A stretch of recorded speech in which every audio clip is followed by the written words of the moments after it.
नमस्कार दोस्तों, आपका स्वागत है एक्मे पब्लिकेशन की डेली करंट अफेयर्स की इस सीरीज में। आइए देखते हैं आज के प्रश्नों को और समसामयिक घटनाओं को।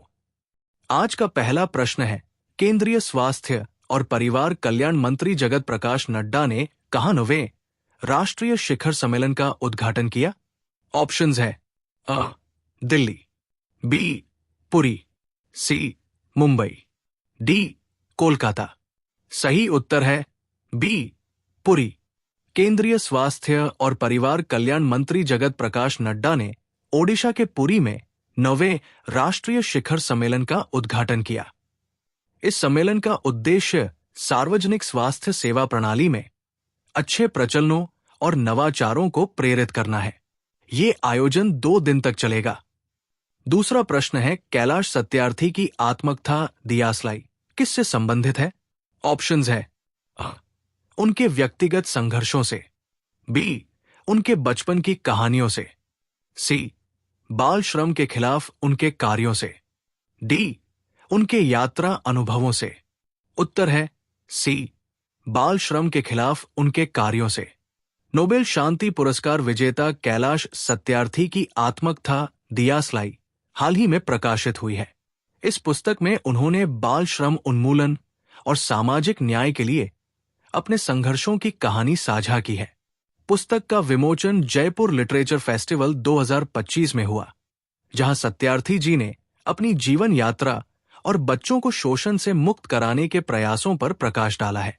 तीसरा प्रश्न है, हाल ही में शुरू हुआ जन औषधि सप्ताह कब तक चलेगा? 28 फरवरी से 7 मार्च, बी. 1 मार्च से 7 मार्च, सी. 2 मार्च से 8 मार्च, डी. 4 मार्च से 12 मार्च। उत्तर है बी. 1 मार्च से 7 मार्च। केंद्रीय स्वास्थ्य मंत्री जेपी नड्डा ने जन औषधि रथ को हरी झंडी दिखाकर जन औषधि सप्ताह की शुरुआत की, जो 1 मार्च से 7 मार्च तक चलेगा। ये पहल स्वास्थ्य और परिवार कल्याण मंत्रालय द्वारा भारतीय प्रधानमंत्री जन औषधि परियोजना के अंतर्गत की गई है। चौथा प्रश्न है, डॉक्टर मीना प्रभु जिनका हाल ही में निधन हो गया है, वे कौन थी? अ. वैज्ञानिक, बी. लेखिका और यात्रा वृत्तांतकार, सी. राजनीतिज्ञ, डी. गायिका। उत्तर है बी. लेखिका और यात्रा वृत्तांतकार। डॉक्टर मीना प्रभु एक सुप्रसिद्ध लेखिका और यात्रा वृत्तांतकार का 85 वर्ष की आयु में निधन हो गया। उनका निधन पुणे में हृदय विकार से हुआ।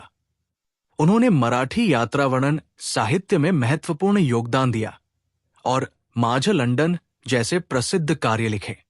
5वां प्रश्न है, SECL छत्तीसगढ़ ओपन 2025 का खिताब किसने जीता? अ. खलिन जोशी, बी. एन थंगराजा, सी. शौर्य भट्टाचार्य, डी. सचिन बैसोया। उत्तर है सी. शौर्य भट्टाचार्य। SECL छत्तीसगढ़ ओपन 2025 के विजेता शौर्य भट्टाचार्य है। उन्होंने 5 शॉट के अंतर से खिताब हासिल किया है। 6वां प्रश्न है, विश्व नागरिक सुरक्षा दिवस कब मनाया जाता है? अ. 2 मार्च, बी. 1 मार्च, सी. 3 मार्च, डी. 10 मार्च। उत्तर है बी. 1 मार्च। विश्व नागरिक सुरक्षा दिवस हर साल 1 मार्च को मनाया जाता है। इसका उद्देश्य नागरिक सुरक्षा की भूमिका और आपदाओं से बचाव में जागरूकता फैलाना है। ये दिन International Civil Defence Organisation ICDO की स्थापना का प्रतीक है, जिसे 1972 में संयुक्त राष्ट्र द्वारा मान्यता दी गई थी। 7वां प्रश्न है, CISF के अरक्कोणम स्थित प्रशिक्षण केंद्र का नया नाम क्या है? राजा Cholan, RTC, थक्कोलम, B. राजादित्य Cholan, RTC, थक्कोलम, सी. Karikala Cholan, RTC, थक्कोलम, D. Aditya Cholan, RTC, थक्कोलम। उत्तर है बी. राजादित्य चोलन, RTC, थक्कोलम। केंद्रीय औद्योगिक सुरक्षा बल CISF ने तमिलनाडु के अरक्कोणम स्थित अपने रंगरूट प्रशिक्षण केंद्र RTC का नाम बदलकर राजादित्य चोलन RTC थक्कोलम कर दिया है। ये नामकरण 949 ईस्वी में थक्कोलम के युद्ध में वीरगति को प्राप्त चोल राजकुमार राजादित्य के सम्मान में किया गया है। राजादित्य चोल सम्राट परांतक प्रथम के पुत्र थे, जिन्होंने राष्ट्रकूटों के साथ हुए इस युद्ध में वीरता से लड़ते हुए अपने प्राण न्यौछावर किए थे। 8वां प्रश्न है, हाल ही में किस इथियोपियाई ज्वालामुखी ने विशाल मीथेन प्लम्स का उत्सर्जन किया है?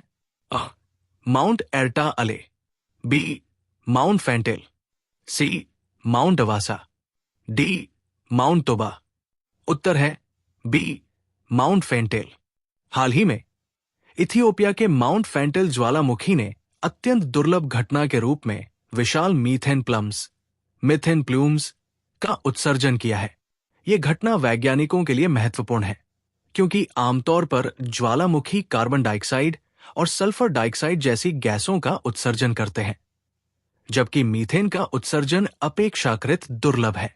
9वां प्रश्न है, तेलंगाना का दूसरा घरेलू हवाई अड्डा कौन सा होगा?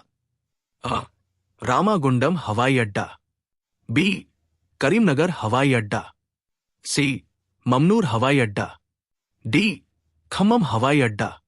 उत्तर है सी ममनूर हवाई अड्डा। तेलंगाना राज्य सरकार ने वारंगल जिले में स्थित ममनूर हवाई अड्डे को पुनर्जीवित करने की योजना बनाई है, जिसे 1981 में बंद कर दिया गया था। केंद्र सरकार ने इस हवाई अड्डे के विकास को मंजूरी दे दी है। ममनूर हवाई अड्डा हैदराबाद के बाद तेलंगाना का दूसरा घरेलू हवाई अड्डा होगा।